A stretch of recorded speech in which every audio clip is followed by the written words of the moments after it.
السلام علیکم ورحمۃ اللہ وبرکاتہ۔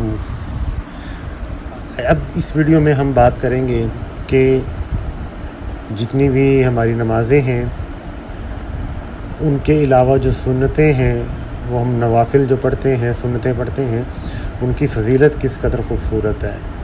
پہلے ہم فجر کی طرف چلتے ہیں۔ فجر کی میں نے پچھلی ویڈیو میں بھی بات کی تھی کہ اللہ کے نبی نے فجر کی فضیلت کے بارے میں، سنتوں کے بارے میں فرمایا ہے کہ اللہ کے نبی کا یہ حدیث ہے کہ مجھے دنیا اور دنیا میں جو کچھ بھی ہے ان سب سے زیادہ جو محبوب ہیں وہ فجر کی سنتیں ہیں۔ تو یہ فجر کی سنتوں کا ایک پروٹوکول ہے، اس کی ایک خوبصورت فضیلت ہے۔ اس کے بعد ظہر کی نماز میں آ جائیں۔ اب ظہر کی نماز میں جو شخص 4 رکعت پڑھتا ہے پہلے، اس کی فضیلت اللہ کے نبی نے 2 حدیث کے اندر بتائی ہیں، 2-3 حدیث کے اندر، کہ سیدنا ابو ایوب انصاری رضی اللہ عنہ بیان کرتے ہیں کہ رسول اللہ صلی اللہ علیہ وآلہ وسلم نے فرمایا کہ ظہر سے پہلے پڑھی جانے والی 4 رکعتوں کے لیے آسمان کے دروازے کھول دیے جاتے ہیں۔ سبحان اللہ۔ ایک اور حدیث میں اللہ کے نبی نے فرمایا ہے کہ جس نے اشراق کی 4 رکعت نماز پڑھی اور ظہر سے پہلے 4 رکعت پڑھی، اس کے لیے جنت میں گھر بنایا جائے گا۔ اسی طرح سیدنا عبداللہ بن صائب رضی اللہ عنہ روایت کرتے ہیں کہ رسول اللہ صلی اللہ علیہ وسلم زوال کے بعد اور ظہر سے پہلے 4 رکعت نماز پڑھتے اور فرماتے یقیناً اس وقت آسمان کے دروازے کھولے جاتے ہیں اور میں پسند کرتا ہوں کہ ان اوقات میں نیک اعمال بھیجوں۔ تو یہ ظہر کی 4 رکعتوں کی ہے۔ ظاہر ہے اتنی فضیلت اگر آپ نے لینی ہے تو پھر ٹائم تو نکالنا پڑے گا نا، پھر ہمیں یہ جو نمازیں ہیں زیادہ سے زیادہ ادا کرنی پڑیں گی، سنتیں کو اہتمام کرنا پڑے گا۔ ایک اور ظہر کی نماز کے بارے میں آتی ہے، ام المومنین ام حبیبہ رضی اللہ عنہا کی روایت کرتی ہیں کہ اللہ کے نبی نے فرمایا کہ جس نے ظہر سے پہلے 4 رکعت اور ظہر کے بعد 4 رکعت کی حفاظت کی، اس پر جہنم کی جو آگ ہے وہ حرام ہے۔ سبحان اللہ، کس قدر خوبصورت ہے۔ اب اسی طرح عصر کی نماز میں چلتے ہیں۔ تو عصر کی نماز کے بارے میں اللہ کے نبی نے فرمایا ہے کہ جو شخص عصر سے پہلے، کیونکہ عصر کے بعد کچھ نہیں ہے، جو پہلے آپ نے پڑھنی ہے سنتے، اگر وہ کوئی پڑھتا ہے تو اس پر اللہ رحمت کرے گا۔ سبحان اللہ۔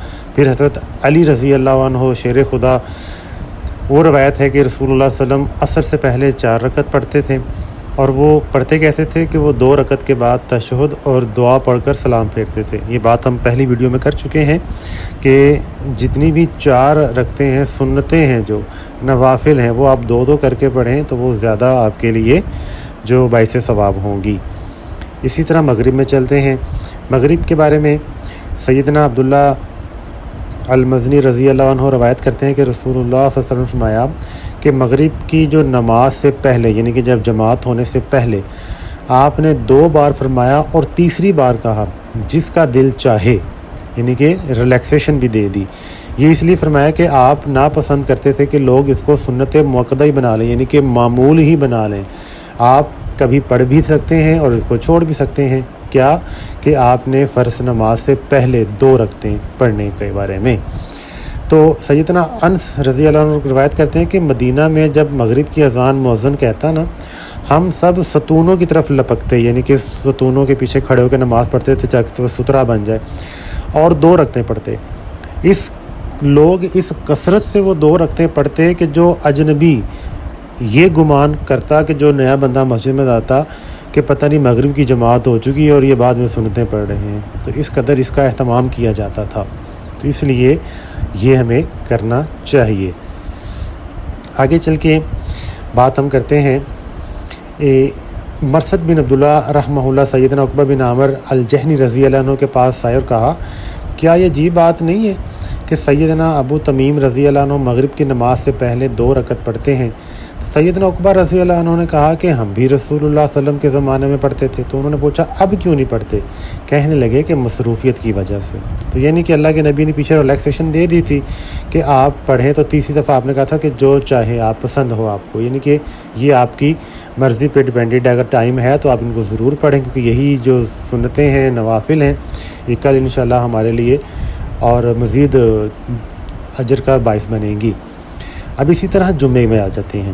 جمعے کے بارے میں اللہ کے نبی نے فرمایا کہ جب تم جمعے کی نماز پڑھنا چاہو تو 4 رکعت ادا کرو، یعنی کہ نماز جمعہ آپ نے پڑھ لیا، جماعت ہو گئی، اس کے بعد 4 رکعتیں، تو یہ بھی ایک اللہ کے نبی سے ملتی ہے، اور اللہ کے نبی کی سے ہمیں 2 رکعتیں بھی ملتی ہیں۔ تو اس سے پھر یہ بھی ثابت ہے کہ اگر جمعہ کے بعد 4 رکعت پڑھنی چاہیے، اگر کوئی 2 بھی پڑھ لے گا تو وہ بھی جائز ہوگا، اس میں کوئی اس کے لیے حرج کی بات نہیں ہے۔ تو سیدنا عبداللہ بن عمر رضی اللہ عنہما جمعے کے بعد کچھ نماز نہیں پڑھتے تھے، یہاں تک کہ اپنے گھر آتے اور 2 رکعتیں پڑھتے، کیونکہ اللہ کے نبی کا یہ بھی معمول تھا کہ جمعے کے بعد گھر جاتے تو وہاں پہ آ کے آپ 2 رکعتیں پڑھا کرتے تھے۔ تو پھر جو علماء نے پھر اس تطبیق دی ہے کہ کیونکہ ایک حدیث اللہ کے نبی نے 4 رکعت کی آ گئی اور اللہ کے نبی کا عمل جو ہے وہ 2 رکعتوں کا آ گیا، تو اس سے ہم 2 بھی پڑھ سکتے ہیں، 4 بھی پڑھ سکتے ہیں۔ لیکن علماء نے مزید سنت پہ عمل کرتے ہوئے اس کو اس طریقے سے جو ہے وہ ڈیٹیل کیا ہے کہ اگر آپ مسجد میں آپ نے پڑھنی ہے جمعے کی فرض کے بعد سنتے ہیں تو پھر آپ 4 پڑھیں گے 2 کر کے، اگر آپ گھر میں آ کے پڑھتے ہیں تو 2 پڑھ لیں، تو یہ دونوں طریقے سے جائز ہو جائے گا۔ تو اسی طرح ہماری یہ سنتوں کا جو ہے یہ فضیلت ہماری مکمل ہو گئی۔ تو اگلی ویڈیو میں ہم بات کرتے ہیں کہ کیا سنتوں کی قضا بھی ہو سکتی ہے، کرنی چاہیے کہ نہیں کرنی چاہیے، تو انشاءاللہ وہ اگلی ویڈیو میں ہم بیان کریں گے۔ اللہ ہمیں عمل کی توفیق عطا فرمائے۔